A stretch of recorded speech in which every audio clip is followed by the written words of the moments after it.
নমস্কার, শেয়ারবাজ থেকে আমি শাশ্বত মিত্র। আমার এডুকেশনাল চ্যানেলে আপনাদের সবাইকে স্বাগত।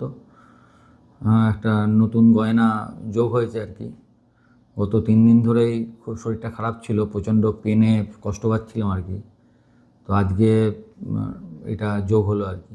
যাই হোক, আপাতত কিছুদিন পড়তে হবে, এমনি ঠিক আছে।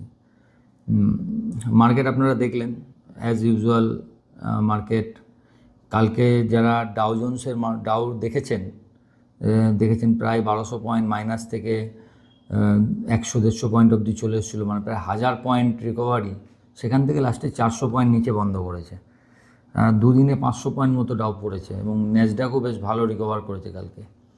আমাদের মার্কেটও প্রথমে যেখানে পড়লো 24,300-র কাছাকাছি। যারা আমার টেলিগ্রাম গ্রুপের সঙ্গে যুক্ত আছেন দেখবেন সকালবেলা যে সাপোর্ট রেজিস্ট্যান্স দিয়েছিলাম তাতে, এবং এটা আমি গত 2-3 দিন ধরে বলছিও, 24,300-500 এটা খুব বড় রেঞ্জ। এই রেঞ্জে থেকে একবার ঘোরা উচিত। সেটা তো কিন্তু মার্কেট তো আপনার যুদ্ধের নিউজে এদিক ওদিক করছে, তাই কি হবে এটা বলা মুশকিল। তবুও 24,300 থেকে আজকেও প্রায় 200 পয়েন্টের একটা রিকভারি দিয়েছে। যারা আমার সাপোর্ট রেজিস্ট্যান্স দেখেন তারা দেখেছেন। এখন কিন্তু মার্কেটে যেটা হচ্ছে সেটা হচ্ছে খুব একটা ইন্টারেস্টিং ডেভেলপমেন্ট হয়েছে। আমি জানি না আপনারা এটা লক্ষ্য করেছেন কি না। আপনারা যদি আমার টেলিগ্রাম গ্রুপের সঙ্গে যুক্ত থাকেন, সকালের যে মর্নিং নোট দিই তাতে বলেছি কথাটা, সেটা হচ্ছে মার্কেট পড়ছে, তাহলে হওয়াটা কি উচিত ছিল, যেটা প্রথম দিকে হচ্ছিল। মার্কেট পড়ছিল, বিটকয়েনও পড়তে পারে, একটা আলাদা অ্যাসেট ক্লাস, কিন্তু যেটা ডিফেন্সিভ অ্যাসেট ক্লাস মানে কি, মানে হচ্ছে গোল্ড সিলভার, সেটা বাড়বে।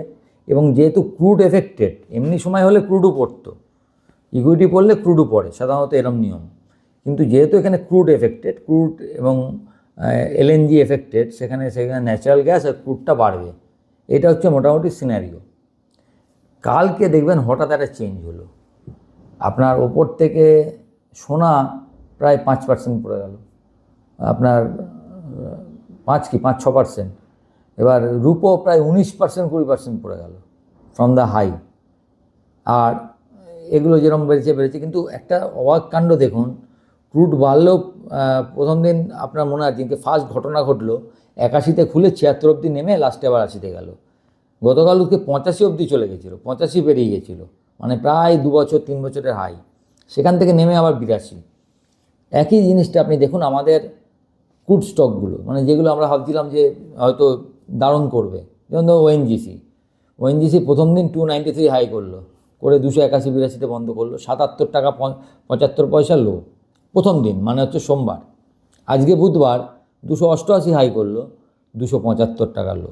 তার মানে কি, মানে ক্রুডের ভ্যালুয়েশন, আমি আগেই বলেছি আপনাকে, $80 ওপরে যদি চলে যায়, খুব মানে 82-80 ওপরে, সেক্ষেত্রে আমাদের এই ওএনজিসি বা অয়েলের খুব একটা লাভ থাকে না। সেই ব্যাপারটা প্লে করছে। সেকেন্ড আর একটা ব্যাপার প্লে করছে, ক্রুড কতদিন ওপরে থাকবে। ক্রুডের কিন্তু সাপ্লাই যথেষ্ট, শুধুমাত্র স্ট্রেট অফ হরমুজ বন্ধ, আর কিছু কিছু বোম টোম পড়ছে বলে ওদিক থেকে কিছু বন্ধ বলে সাপ্লাই। তা সত্ত্বেও বলেছে আমরা আরও সাপ্লাই বাড়াবো।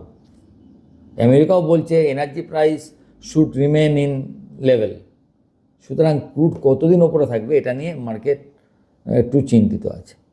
কিন্তু আসল খেলাটা অন্য জায়গায় হয়েছে। আমরা একটা ওয়ার্ড ইউজ করছিলাম, আপনার মনে আছে, আমি অনেকবার বলেছি, ডলারাইজেশন। মানে ডলারকে বিনিময় মূল্য না করে সোনাকে বিনিময় মূল্য হিসাবে সারা পৃথিবী দেখতে শুরু করেছিল, বিশেষ করে ব্রিক্স কান্ট্রিগুলো আগে থেকেই বলছিল না, যেটা ট্রাম্প হুমকিও দিয়েছিল, ডলারের কোনো, আপনি যদি ডলারকে ছেড়ে দিয়ে অন্য কিছুকে বিনিময় মূল্য করেন সেটা আপনার পক্ষে ভালো হবে না, এরকম একটা হুমকি ট্রাম্প দিয়েছিল। এটা একটা ভেতরে একটা খেলা ছিল আর কি। কিন্তু দেখুন এই যুদ্ধে সেকেন্ড দিনে ঠিক ট্রাম্প যেরম চাইছে সেই জায়গাটা কিছুটা অ্যাচিভ হলো। যখন যুদ্ধটা সবথেকে বেশি মারাত্মক পজিশানে, যে কি হবে, ইউএস এম্বাসির ওপর অ্যাটাক হচ্ছে, 5-6টা অন্য নেশানকে জড়িয়েছে, এখানেও একটা খেলা আছে, সেটা আমি আপনার সঙ্গে আলোচনা করছি কেন করেছে, প্রেশারটা কোন জায়গায় সেটা বলছি। সেই সময় হঠাৎ সোনার উপর পড়লো, কিন্তু ডলার ইন্ডেক্স প্রায় 6 মাসের হাইতে 99.99-এর ওপরে। মানে ডলার যে যখনই কোনো বিপদ আসবে, রক বটম যে সবথেকে বড় তোমার জায়গা হচ্ছে ডলারে, সেইটা একটা জায়গা তৈরি হলো।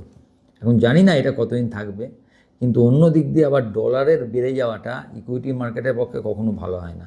Dollar rally is always negative to the market, এটা আমরা মনে করি। মানে এটা রেসিপ্রোকাল আর কি। তো মানে মার্কেট ডলার বাড়লে মার্কেট ডলার ইন্ডেক্স পড়লে মার্কেট বাড়ে, ডলার ইন্ডেক্স বাড়লে মার্কেট পড়ে, এরকম একটা সম্পর্ক।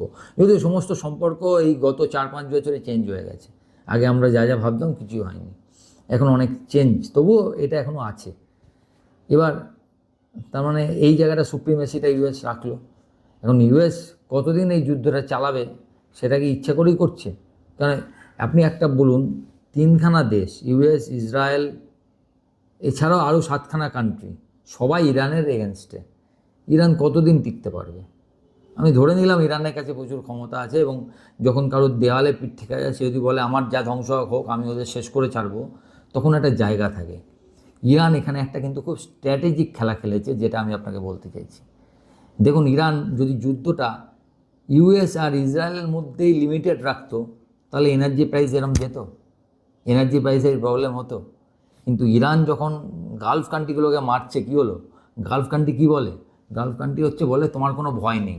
গালফ কান্ট্রি ফার্স্ট বিজ্ঞাপন কী দুবাইয়ের?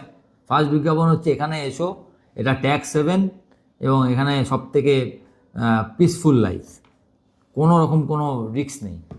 সেই মিথটাকে এখানে শেষ করে দিল। গালফ কান্ট্রির যে মিথ, এখানে আপনার প্রতি মুহূর্তে ভয় লাগছে যে আজকে বোমটা আমার জায়গায় পড়বে কিনা। সেকেন্ডলি, গালফ কান্ট্রি একটা বড় ইকোনমি আছে, সেই ইকোনমি এবং তেল আটকে দিয়ে, সমস্ত এনার্জিগুলো আটকে দিয়ে আপনি যুদ্ধটাকে কিন্তু লিমিটেড রাখলেন না এই 3জনের মধ্যে, সারা বিশ্ব এর জন্য এফেক্টেড হবে। যদি তেল হরমুজ দিয়ে না আসে কী হবে? তেলের দাম বাড়বে। তাহলে ভারত, ভারত প্রায় 80%, চায়না প্রায় 85%, এবং চায়নার আরেকটা মুশকিল হচ্ছে, চায়না অনেকটা ওই স্ট্রেট অফ হরমুজ দিয়ে আসে। আমাদের তো 40% অফ টোটাল অয়েলের স্ট্রেট অফ হরমুজ দিয়ে আসে, চায়নার মনে হয় 57% স্ট্রেট অফ হরমুজ দিয়ে আসে। তাহলে এই ইকোনমিগুলোকে আপনি একটা বেকায়দায় ফেললেন, তাহলে কি হবে? ইউএসের ওপর একটা পরোক্ষ প্রেশার ক্রিয়েট হবে যে ভাই তুমি যুদ্ধটা থামাও, এটা যা হচ্ছে। তাই ইউএসের এখন যদি লক্ষ্য হয় যে রেজিম চেঞ্জ, এবং রেজিম চেঞ্জ করে নিজের লোককে বসিয়ে তেলের ভাণ্ডারটা নিজের হাতে নেওয়া, সেটা একটু প্রবলেম হয়ে গেল ফর দ্য টাইম বিইং। কারণ আপনারা অলরেডি এখন তো কাগজ সবাই পড়েন এবং জেনেই গেছেন যে খোমেনি একটা জিনিস করেছিলেন, উনি 4টে লেয়ারের লিডারশিপ তৈরি করেছিলেন। মানে কেউ মারা গেলে তারপরে, সে মারা গেলে তারপরে, সে মারা গেলে তারপরে, এই 4টে লিডারশিপ অলওয়েজ রেডি। তাই জন্য দেখলেন না, সঙ্গে সঙ্গে যে লিডারশিপ নেই। আবার অনেকে বিভিন্ন জায়গায় ভিডিও দেখছি খোমেনি নাকি বেঁচে আছে, এটা ইচ্ছে করে ছড়ানো আছে যাতে সেই জন্যেই ইরান নাকি লড়তে পারছে। যাই হোক, এটা আমার জানা নেই, যে যা বলছে আপনাকে বললাম। কিন্তু যদি আমি ধরে নিই যে এটা সত্যি কথা, যে উনি মারা গেছেন, কিন্তু ওনার পরে লিডারশিপ আছে বলেই তো এখনও লড়ে যাচ্ছে ইরান। নাহলে একটা লিডারশিপ চলে যাওয়ার পর কী হতো? আমরা আগে যখন যুদ্ধ, মানে লিডার মারা যাওয়া মানে কি পুরো বিখরে যাওয়া, সেটা কিন্তু হয়নি। ইরান কিন্তু অনেক বেশি তৈরি। আপনি যদি প্রিপেয়ার্ডনেসের কথা বলেন, এই যুদ্ধ দেখিয়ে দিল যে ইউএস হয়তো ইরানকে একটু হালকাভাবে নিয়েছিল। প্রিপেয়ার্ডনেসে ইরান অনেক বেশি এফেক্টিভলি ইউএসকে কিন্তু অ্যাটাক করছে, এবং যেটা দ্বিতীয় বিশ্বযুদ্ধের পরে হয়নি, ডাইরেক্টলি কোনো দেশ ইউএস বেসে অ্যাটাক করলো। এটা কিন্তু সেকেন্ড ওয়ার্ল্ড ওয়ারের পরে কোনো দিন হয়নি, এই ফার্স্ট হলো। যাই হোক, এদিকে ইসরায়েলও আবার লেবাননে বোমা করছে, দেখেছেন আপনারা। কারণ ওখান থেকে আরেকটা জঙ্গি গোষ্ঠী, ওটার নামটা কি যেন ভুলে গেলাম, যাই হোক ভুলে গেছি, তারা আবার ইসরায়েলকে অ্যাটাক করেছিল। তার ফলে ইসরায়েলের আবার লেবানন ফ্রন্টটাও খুলে গেছে। তবে আমার ব্যক্তিগত ধারণা, এটা কমপ্লিটলি আমি রং হতে পারে, আমি না যুদ্ধের এক্সপার্ট, না আমি এই ব্যাপারে কিছু জানি, কিন্তু একটা সিক্স সেন্স যদি বলেন, সেটা বলে এই যুদ্ধর একটা স্টেজ এই উইকে শেষ হয়ে যাবে। মানে এর পরে যেটুকু থাকবে সেটুকু মার্কেটে এফেক্ট করবে না, যদি না ওইটুকু বাদ দিলাম নিউক, যেটা আমি আগের দিন আপনাকে বলছিলাম একটা ছোট ভূমিকম্প হয়েছে ইরানে, যেটা খুব ভয়ের। কারণ হচ্ছে নিউক টেস্টে সাধারণত 4.65 এই রেঞ্জে ভূমিকম্প হয়। নিউক যদি ইরানের হাতে থেকে থাকে, একটা দেয়ালে পিঠ ঠেকা দেশ কী যে করবে কোনো ঠিক নেই। এটা যদি না হয়, বাকি সব কিন্তু আমার যেটা মনে হচ্ছে এই উইক দেখবেন হয়তো আজ বা কালের মধ্যে ইরান চাইবে যে ব্যাপারটা, ইরান যদি দেখে ওর রেজিমটা থেকে যাবে এবং যতটা ক্ষতি করার এবং যতটা প্যানিক করাবার বিশ্বকে ও করতে পেরেছে, তাহলে ইরান কিন্তু একটা এই জায়গায় এসে যখন ওর দেখছে ক্ষতিটা ওর হয়েছে কিন্তু মোটামুটি ও ক্ষতি করতে পেরেছে, এই জায়গায় যুদ্ধটা থামাবার চেষ্টা করবে, যাতে পরের বার যাতে ইউএস অ্যাটাক করার আগে আরও 4বার ভাবে ইরান যা ক্ষতি করেছে সেটা হিসাবে, এবং ওর রেজিমটাও থাকলো। সেকেন্ডলি, রেজিম চেঞ্জ করতে চাইলে কিন্তু একটা অপোজিট রেজিমকে তৈরি রাখতে হয়, একটা বিশ্বাসযোগ্য মুখকে তৈরি রাখতে হয়। ইউএসের দিক দিয়ে এখনও আমি সেটা দেখিনি। তো হয়তো কদিন পরে আমরা দেখব, লেটস হোপ, যে যেটা ভাবছি যে শুক্র শনিবারের মধ্যে মার্কেটটা একটা স্থিতাবস্থায় আসবে, সেটা যেন ঠিক হয়। দ্বিতীয় কথা হচ্ছে, এবার মার্কেটে আসি। আমাদের মার্কেটে নিফটি যে জায়গায় পৌঁছে 24,300-500, এটা কিন্তু প্রচুর ভালো জায়গা। আপাতত আপনি আবার নেগেটিভ হবেন যখন 24,300 নিচে নিফটি বন্ধ করবে, 24,300, তখন আবার 23,800, 23,500, আরও প্রায় 800 থেকে 1000 পয়েন্টের জায়গা খুলবে। সেটা কালকেও হতে পারে, কারণ প্রতিদিনই তাই হচ্ছে। লাস্টে আমরা একটু কভার করছি, পরের দিন আবার 700-800 পয়েন্ট হচ্ছে। সেটা যুদ্ধের পরিস্থিতির ওপর নির্ভর করবে। কিন্তু এই পরিস্থিতিটাও বেশি দিন চলবে না। কেন বলছি? ফার্স্ট টাইম যেরমভাবে মার্কেট রিয়্যাক্ট করে, সেটা পরের সপ্তাহে আর করবে বলে আমার মনে হয় না। রিয়াকশান, যা বড় বড় রিয়াকশান দেখছেন, আমার আইডিয়ায় that's limited to first week, limited to first week.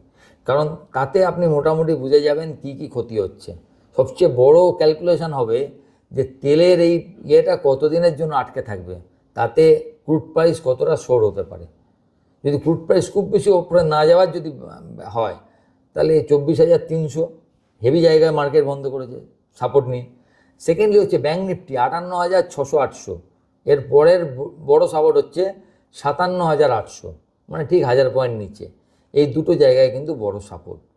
তো মার্কেট সাপোর্টের জায়গায় বন্ধ হয়েছে, এবং কিছু কিছু শেয়ার, যেরকম ধরুন ছোটো কিছু শেয়ার, মাঝারি কিছু শেয়ার রেজিলিয়েন্স দেখিয়েছে। অন্তত পড়াটা আর বেশি পড়বো না এরকম একটা কথা বলবার কিছু শেয়ার চেষ্টা করছে, কিছু অবশ্য আবার পড়েছে, নাহলে মার্কেট পড়লো কী করে। কিন্তু জায়গাগুলো ভ্যালুয়েশন ওয়াইজ যদি আপনি বলেন, ভ্যালুয়েশনগুলো খুব ভালো জায়গায় আসতে শুরু করেছে। আপনি সেন্টিমেন্টও ভালো থাকবে, ভ্যালুয়েশনও ভালো হবে, আপনার হাতে টাকাও থাকবে, তিনটে একসঙ্গে ঘটে না। সম্ভবত এখন একটাই ভালো, সেটা হচ্ছে ভ্যালুয়েশন ভালো, কিন্তু সম্ভবত আপনাদের হাতে টাকা নেই এবং সেন্টিমেন্ট ভালো নয়। সেন্টিমেন্ট ভালো থাকলে দাম ভালো পাওয়া যায় না। তো যার সাহস আছে সে ছোটো ছোটো করে দেখতে পারে, যে অল্প দু একটা, শুধু টাকার মধ্যে, এবং যদি তার ভিউটা অন্ততপক্ষে 3 বছরের থাকে। ব্ল্যাক রকের সিইও কী বলেছে আপনারা দেখেছেনই, বলেছে নেক্সট 10 বছর ভারতে, 10 থেকে 20 বছর। লেটস হোপ তার কথাটাই সত্যি হোক। ভালো থাকবেন। ভিডিওটা ভালো লাগলে একটু লাইক, শেয়ার, এবং যারা প্রথমবার দেখছেন একটু সাবস্ক্রাইব করবেন, এবং আমার টেলিগ্রাম চ্যানেলে এখনও যুক্ত না হয়ে থাকলে ফার্স্ট কমেন্টে লিঙ্ক দেওয়া থাকবে, যুক্ত হয়ে যাবেন। এটা কমপ্লিটলি ফ্রি। নমস্কার।